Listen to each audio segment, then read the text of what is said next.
Dobar dan, dragi gledalci kanala Intuitivno.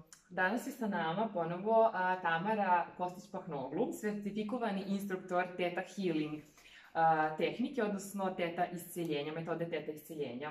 Dobar dan, Tamara, dobrodošla. Dobar dan, veliko mi je zadovoljstvo što ću još jedan put postaviti kod vas.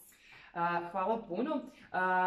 Ukoliko ste ispratili prethodni video sa Tamarom, govorili smo o nekim osnovnim, da kažem, smernicama u vezi Theta isceljenja.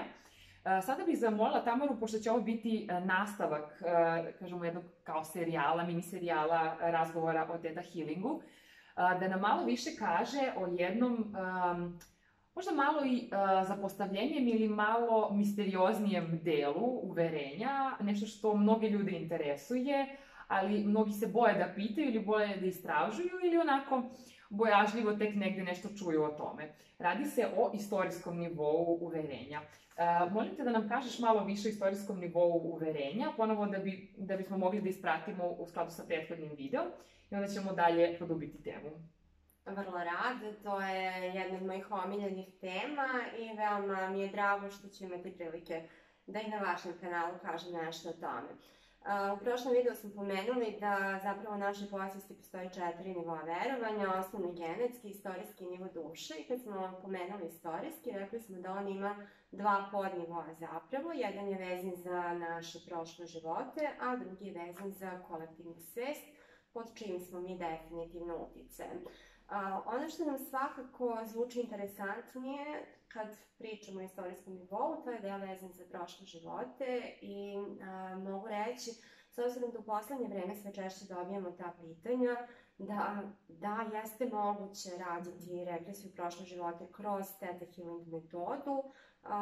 To mogu pouzdano da tvrdim jer već imamo veliki broj i ljudi na tretmanima i polaznika seminara koji su bili odvedeni u neki ili neke svoje prošle živote i s obzirom da sam prošla obuku i za klasičnu regresiju prošle živote, za naprednu regresiju prošle živote, znam da je ishod isti i na taj klasični način ako uvodimo sebe u regresiju i ako to radimo kroz Theta Healing, samo što je naravno kroz Theta Healing sve mnogo brže, jer ova tehnika ima sposobnost da nas veoma brzo, za par minuta, ili još sve zavisi ukoliko je praktičar u pitanju, i za par sekundi uvede u Theta stanje i da nam se potom otvore prošli životi.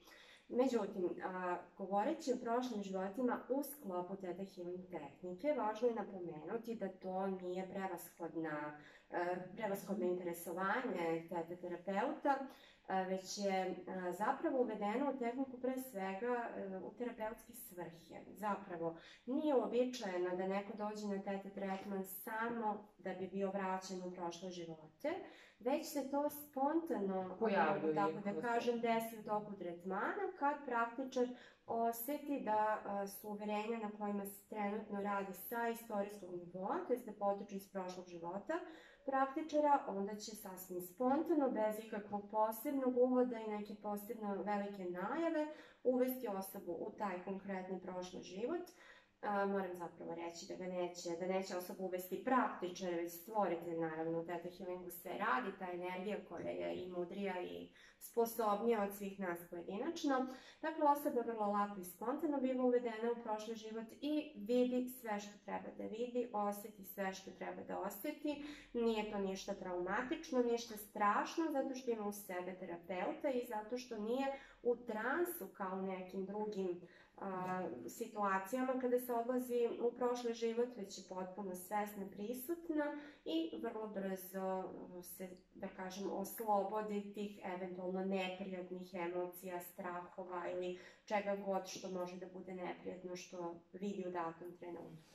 Tako, dakle, Tamara, pričali smo o istorijskom nivou i o tome kako to izgleda kroz Theta Healing tehniku, ali da li bi mogla malo više da nam pojasniš o tome, budući da znam koliko te interesuje ova tema, koliko mnogo znaš o tome i da si praktičar još nekih drugih disciplina, da kažem, tehnika koje se bave radom sa prošlim životima, čisto da bi gledaoci razumeli razliku odnosno sličnosti i razliku, da bi vidjeli kako to zaista izgleda, ili kako ja volim da objašnjavam ljudima, mi ne idemo kroz Theta Healing u prošle života u turističko razgledanje, nego mi to malo drugačije izgleda. Možete malo nam samo tu pojasniti. Da, dobro si to rekla. U Theta Healing metodi se ne praktikuje regresija u prošle živote samo radi toga da bi videli šta nam se desilo, ko smo bili, gde smo bili. Iako to uopšte nije nemoguće, naravno da jeste moguće, ali nekako se ne praktikuje. Razlika možda između odlaska kod regresoterapeuta i odlaska kod teta terapeuta, što se tiče ulaska u prošli život, je u tome što teta terapeut obično nema na samom početku tretmana jasnu nameru da će vas u toku tretmana provesti kroz prošli život, već se to samo po sebi nametne u toku tretmana, ukoliko se za tim javi potreba. Ali ono što je fantastično u ovoj metodi, to je da ako se potreba javi, to se dešava vrlo lako i brzo. Nije potrebna nikakva priprema, nije potrebna takozvana indukcija koja postoji u hipnozi, regresoterapiji, nije potrebno nikakvo posebno vreme koje bi produžilo sam teta tretman, već veoma spontano klijent koji je već u teta stanju biva proveden, dakle te neke predivne energije koje rade sa nama tokom tretmana, energije stvaranja, provedu osobu kroz prošli život koji je potrebno da vidi i pritom se isceljuje sve što je potrebno isceliti. Osoba shvati kako je taj prošli život uticao na njen sadašnji život, kažem uticao zato što se taj uticaj i dovršava u toku tretmana, dakle sve ono što ne želimo da zadržimo dalje, vrlo lako sklanjamo, zamenjujemo onim čime je potrebno, a nešto što je možda još interesantnije što Theta Healing opet tako lako i spontano nudi, a regresoterapija ne, to je da opet bez ikakve unapred stvorene namere možemo biti odvedeni, da vidimo prošli život nekog od svojih predaka, a ne svoj sopstveni. Recimo, ako se desi da je za naš trenutni problem na kojem radimo od najvećeg značaja neko uverenje na genetskom nivou i ne uspevamo lako da se rešimo tog uverenja, vrlo je moguće da će se javiti potreba da vidimo koji je to naš predak i zašto, kako, u kojoj životnoj situaciji formirao baš to uverenje, tada bivamo odvedeni do prošlog života tog svog predka, vidimo kao praktično jedan isečak iz filma života te osobe.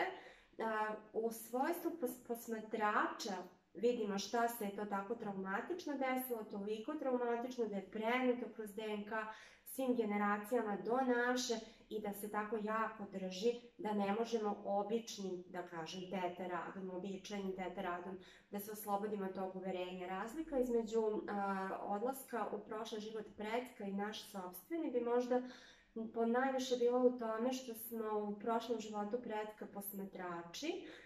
Ne mogu reći baš potpuno neutralni posmatrači, u pitanju je naš predak i uverenje koje je nama preneto, dakle sa puno saosećanja gledamo to što je doživao, ali smo posmatrači, dok kad bivamo vraćeni na svoj sopstveni život, proživimo zaista nešto od svega to, od svih tih osjećanja, ne nešto, znači proživimo ih u potpunosti, ali opet toga ne treba niko da se boji, to nije traumatično iskustvo, mi ga proživljavamo, ali se to odmah oslobađa iz nas, razrešava se, na istorijskom nivou se inače stvari u Theta Healingu razrešavaju i mi veoma lako postajemo oslobođeni i promenjeni u potpunosti. Da.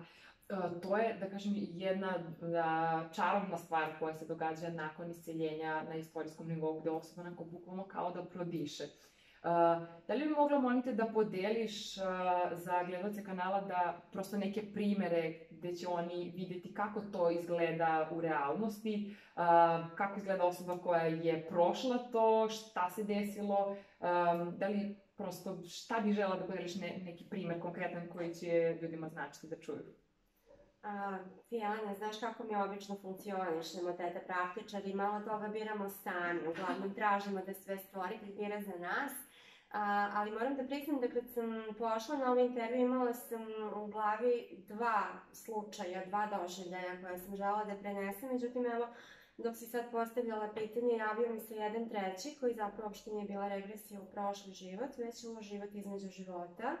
I to je bilo ovo iskustvo trenutno kojeg se sećam, moje Nikosovo prvo iskustvo takve regresije, desilo se u Novom Sadu u toku seminara. Jednoj osobi, dakle, eto i to treba pridodati kad govorimo o mogućnosti vraćanja u prethodne živote. Dakle, nijedna duša nema neprekidne cikluse života. Dakle, kad završimo ovaj, da se inkarniramo istog trena, to nije nemoguće, ali nije praksa, da tako kažemo. Svi se mi vraćamo neko vrijeme tamo gde je naš pravi dom, u Theta Healingu se to zove 4. nivo. Nekad ćemo i o tome, nadam se, govoriti. Dakle, imamo pauze između dve inkarnacije koje se zapravo zovu život između života. Njih je najviše razradio Michael Newton, ali u Theta Healingu imamo neograničeni pristup tim periodima života između života. Jedno od iskustava koje me se najviše dojmilo, ostalo najčuti se, je upravo to bilo na jednom seminaru u Novom Sadu, kada je osoba koja je inače imala problema sa uklapanjem u ljude, u čitav život na zemlji, nikako nije bila dovoljno deo cijela ove naše zemaljske priče, zapravo bila u toku rada na seminaru sprovedena u period pre inkarnacije, u period planiranja ovog sadašnjeg života. Bila je odvedena da se sretne sa svojim duhovnim vodičem sa kojim je planirala ovaj život i sa većem staraca, većem 12-torice, s obzirom da se radila o jednoj vrlo, vrlo razvijenoj duši koja je sa velikom misijom došla na zemlju. Ona je tu dobila sva objašnjenja zašto je odabrala ovu inkarnaciju, zašto baš tu gde je, zašto na način na kakav je odabrala, i mogu reći da je nakon toga zaista počela da prihvata ovu svakodnevnicu koja je bila nepodnošljiva na jedan sasvim drugačiji način. To je vrlo važno zaista. Te regresije u život između života nam zapravo više odgovora daju za sve ono s čime se susrećemo u današnjem životu, sadašnjem životu, nego regresije u prošle živote. One su nekako lekovitije, ako tako mogu da kažem, za nas od samo vraćanja u neke od prošlih života.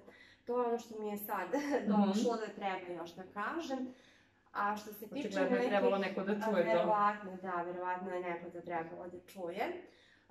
Od primjera, pa kako odabrati, ima ih zaista puno, koliko god da kažem da nije fokus na tome, opet se to stalno desi. Pojavljuje se, da. Stalno, malo, pa se desi. Evo recimo, uvek je dobro, inače kad ljudi idu na regresije, dobro je kad mogu da dokumentuju ono do čega su došli. Dakle, da nađu u nekim arhivima da je ta osoba zaista postojala, da se situacija desila tako kako se desila. Eto, mene je opet u Novom Sadu sad sa ovim primerom, druga osoba je u pitanju, još na svom osnovnom seminaru, dakle na početnom seminaru Theta Healinga, na kojem se dosta radi sa strahovima, videlo se, odabrala je zapravo za rad strah od mostova. Novi Sad je na Dunavu, tu su mostovi nezaobilazni deo svakodnevnog života, međutim ona je imala veliki strah od toga da se nađe na mostu, čak što više na jednom konkretnom mostu, i nije smela ni peške, ni u prevoznom sredstvu da pređe preko tog mosta. U toku rada na seminaru bila je odvedena u prošli život u kojem je na tom mostu nastradala. Ona je tačno videla šta se je dogodilo, kako se svoje mame, kao devojčica je tu nastradala, kako se svoja mama odvojila, kako je došla na sredinu mosta, kakva je bomba pala, kako se ona srušila u Dunav sa tim mostom, i sve u svemu, znači odrađen je tretman kako je trebalo da se radi. Ona se straha od mosta oslobodila i odmah nakon seminara je prešla preko mosta i dan danas prelazi. To je ono što je nama kao terapeutima jako bitno, ali ono što je i njoj i nama bilo vrlo, vrlo važno, to je da s obzirom da se radilo o baš neposrednom prošlom životu, o prilično bliskoj prošlosti u kojoj postoje dokumenti, ona je uspela da nađe slike srušenog mosta koje su bile apsolutno identične kao to što se njoj dogodilo, i u potpunosti sve ono što je videla u toku teta tretmana našla je potom u arhivima na slikama dokumentovana. Eto, to mi je vrlo veoma upečatljiv jedan primer i mislim da je tako sveobuhvatan da ljudi zaista mogu da shvate širinu onoga što se ovde dešava. Takvih primjera je stvarno mnogo. Zapravo ovo uopšte nije jedan izolovani slučaj. Apsolutno, rad na strahovima je naročito vezan sa prošlim životima. Većina naših strahova koje smatramo irealnim, kao bojim se, ne znam zašto, zapravo ima koren u nekom od prošlog života. Evo, ja sigurno da i ti imaš neko takvo iskustvo. Imam iskustvo, da, sa jednom klijentkinju sa kojom sam radila koja imala strah od visine. Devojka živi, mislim, na 8. spratu, nisam 100% sigurna, ali na nekom od viših spratova. Nije smjela možda se približi ni prozoru, ni da izađe na terasu, ni govora o tome. Kad smo radile, zapravo došli smo do toga da je ona izvršila samoubistvo jednom od prošlog života, skočiši sa nekog veoma visokog solitera. I nakon što smo završili tretman, ja samo pitam, kažem, dobro, ja možeš molim te kao malo mi duo leđa, ako možeš samo da dođeš da zatvoriš prozor. Ona je u šoku došla do prozora, nije mogla da veruje da ona došla, da nema više nikakve strahove, da je to prosto očišćeno. Tako da, znači, ono što je mnogo lepo, to je taj neki moment oslobođenja koje osoba doživi nakon takvog jednog iskustva, gde samo prosto osjeća kao da ponovo može da udahne, kao da je sve to već bilo negdje. Ali isto što mi je interesantno, to je da osobe nekada, naravno ne uvek, ali prosto nekada se sećaju. Imala sam jedan slučaj gde pitala sam osobu dok smo bili u teta stanju, jer osoba je prosto takva da nisam mogla da je kažem da se radi o prošlom životu. Samo sam mogla da je pitam, da kažem, dobro, kaži mi da li se to već nekad desilo. I ona je meni rekla, ovo sada meni potpuno nerealno zna, ali meni u glavi zvoni da. Kako je moguće da? Prvo, a radilo se o priči neke starice koja je umrla, stara, usamljena i to je bio jedan od njenih veoma velikih strahova. Kaže, pa ja sam mlada, nije moglo da se desi, prosto nije realno da je moglo da se desi zato što osoba nema ni 30 godina. Ali zapravo ona je znala, jer podsvest zna, ona kaže da, jer se to nekada desilo, da, desilo se. Tako da, mnogo su interesantne te stvari, ali najlepše od svega je ne upravo to što je to nešto interesantno, to je ono što, da kažem, naš intrigira, ali najlepša stvar je kada se završi tretman, ono što se tada desi. Upravo tako i Amerikanka koja je utemeljila ovu metodu, Vajana Stajbel, ona kaže da kad bi se samo radile regresije radi samih sebe, radi tih doživljaja, to bi bilo takozvani brain candy, slatkiši za mozak, bez ikakvog rezultata, što samo po sebi nije loše, ali može biti prilično zavodljivo i može nas terati da se stalno vraćamo u neke prošle živote i da zanemarimo ono što je terapeutski rad. U Theta Healingu je fantastična stvar, evo upravo i to što je Jelena svojim primjerom pokazala s njenom klijentkinjom, da se promene dešavaju odmah u toku tretmana, a rezultati su trajni. Dakle, nećemo se mi kad nađemo uzrok i otklonimo ga danima isceljivati od toga. Isceljenje se desi trenutno, a ostane trajno u nama. Hvala puno, Tamara. Dragi gledalci, sa nama je za kanal Intuitivno, sa nama je razgovarala Tamara Kostić-Pahnoglu, sertifikovani instruktor Theta Healing, odnosno Theta isceljenja. Hvala puno, Tamara.